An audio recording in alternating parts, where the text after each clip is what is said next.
जादू का मेढक। किसी देश का एक बादशाह था। उसको सब लड़कियां थीं, लड़का कोई न था। परंतु वह अपनी लड़कियों से पुत्र सा ही बर्ताव किया करता था। उसकी छोटी लड़की सब लड़कियों से सुंदर थी। जो भी उसकी सुंदरता को देखता वही आश्चर्य में पड़ जाता था। राजा और रानी उस पर पतंगे की भांति न्यौछावर रहते थे और उसको प्रसन्न रखने के लिए उन्होंने हर प्रकार के खिलौने बनवा रखे थे।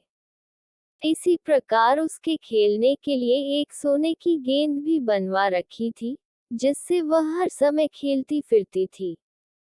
राजा के महल के पास ही एक जंगल था। उसके बीच में एक बड़ा छायादार वृक्ष था और उसकी जड़ों के पास ही एक नदी धीरे धीरे बहती थी। अचानक एक दिन गर्मी के समय में जबकि बड़ी तेज धूप पड़ रही थी, राजा की छोटी लड़की खेलती खेलती उसी जंगल में जाने निकली और अत्यंत गर्मी होने के कारण नदी के किनारे पेड़ की छाया में बैठ गई और अपनी सोने की गेंद को हवा में उछाल वह गेंद उसके हाथ से छूटकर जमीन पर गिर पड़ी और लुढ़कते लुढ़कते पानी में जा गिरी। छोटी राजकुमारी ने अपनी गेंद का बड़ा पीछा किया मगर वह पानी में चली गई। उस जगह पानी बहुत गहरा था और वह सोने की गेंद डूबकर तुरंत दृष्टि से ओझल हो गई। राजकुमारी के दिल को बहुत दुख हुआ। मजबूरी को देखकर राजकुमारी परेशान हो गई और सोने की गेंद के खो जाने के कारण रोने लगी। रोना ही था कि वहां एक बारीक सी आवाज सुनाई देने लगी कि राजकुमारी, तुम क्यों रोती हो? तुम्हारे आंसुओं से तो पत्थर तक पिघल जाएंगे। राजकुमारी ने पलटकर देखा कि यह आवाज कहां से आ रही है, तो उसको बड़ा आश्चर्य हुआ कि एक बदसूरत सूरत का मेढक पानी से गर्दन निकाले उससे बातें कर रहा है। झुंझलाकर बोली, अरे शामत के मारे कलमू है मेढक, यह बता मैं क्यों न रोऊं? हे प्रभु, मेरी सोने की गेंद गहरे पानी में नदी में डूब गई। बदसूरत मेढक ने कहा, मेरी चीनी की गुड़िया, मत रो, मैं अभी तेरी सोने की गेंद पानी से निकाल लाता हूँ। मगर मैं तुम्हारी गेंद निकाल कर दूं तो मुझे क्या दोगी?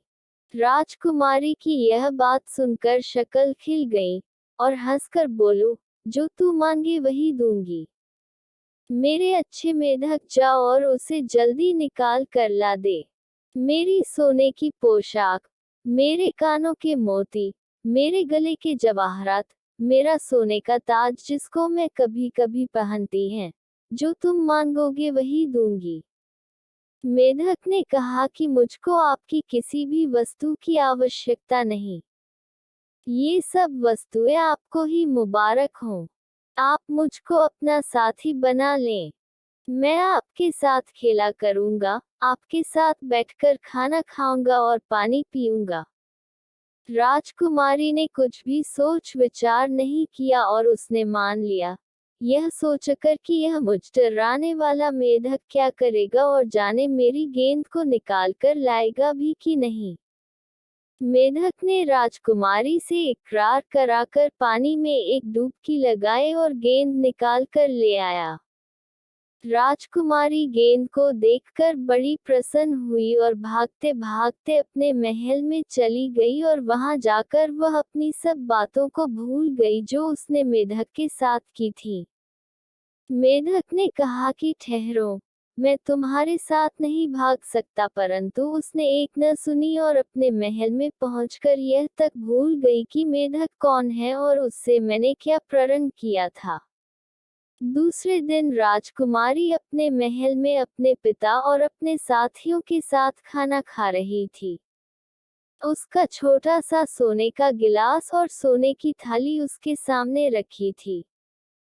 तभी किसी ने आकर दरवाजा खटखटाया और आवाज आई कि सुंदर राजकुमारी, दरवाजा खोलो, मैं आ रहा हूँ।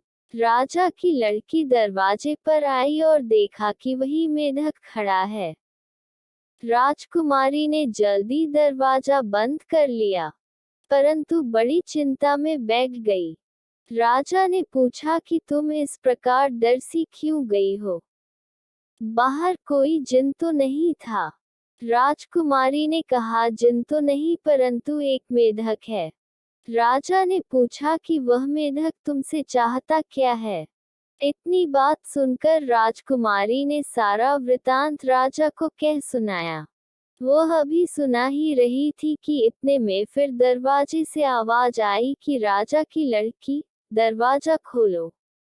राजा ने कहा कि जब तुमने प्रण कर लिया तो अपना वचन निभाओ। जाओ और उसको अंदर ले आओ। राजकुमारी डरी हुई लाचार होकर उठी और दरवाजा खोल दिया। मेढक अंदर आ गया और उसके पैरों में बराबर उछलता कूदता चलने लगा।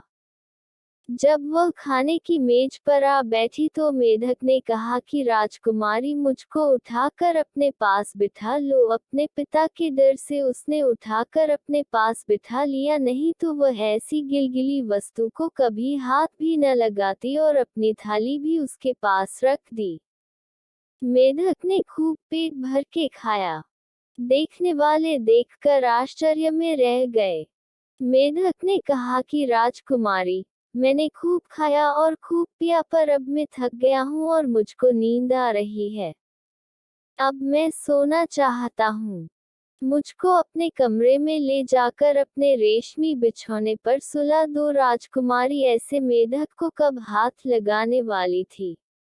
उसने कुछ न सुना, परंतु उसके पिता ने कहा कि जब तुमने प्रतिज्ञा कर रखी है तो उसको पूरा करो। वह लाचार होकर उसको उठाकर ले गई और अपने कमरे के एक कोने में से जाकर डाल दिया। परंतु मेढक रात को चिल्लाने लगा कि राजकुमारी, मुझको सर्दी लग रही है, मैं थका हुआ हूँ, मुझे अपने बिछौने में ले लो, नहीं तो मैं तुम्हारे पिताजी को कह दूंगा। अब राजकुमारी को बड़ा क्रोध आया और उसने मेढक को उठाकर दीवार में ऐसे जोर से मारा कि पटाखे के जैसा आवाज हुआ और उसमें से एक बड़ा सुंदर राजकुमार निकला जो चंद्रमा और सूर्य के समान प्रकाशमान था। देखने वाले बड़े आश्चर्य में पड़ गए। राजा के पूछने पर उसने बताया कि वह पड़ोस के ही देश का राजकुमार है। राज्य हड़पने के लालच में उसे एक जादूगर ने मेढक बना दिया था, परंतु साथ में यह भी कह दिया था कि यदि किसी राजकुमारी के साथ तुम भोजन कर सके तो वही तुम्हारा उद्धार करेगी। इस राजकुमारी की कृपा से ही वह आज अपने असली रूप में आ गया हूँ। राजा ने उसको अत्यंत आदर और प्रेम से उसके राज्य में पहुंचा दिया। कुछ वर्ष पश्चात इसी राजकुमारों से राजकुमार का विवाह हो गया और दोनों सुखपूर्वक रहने लगे।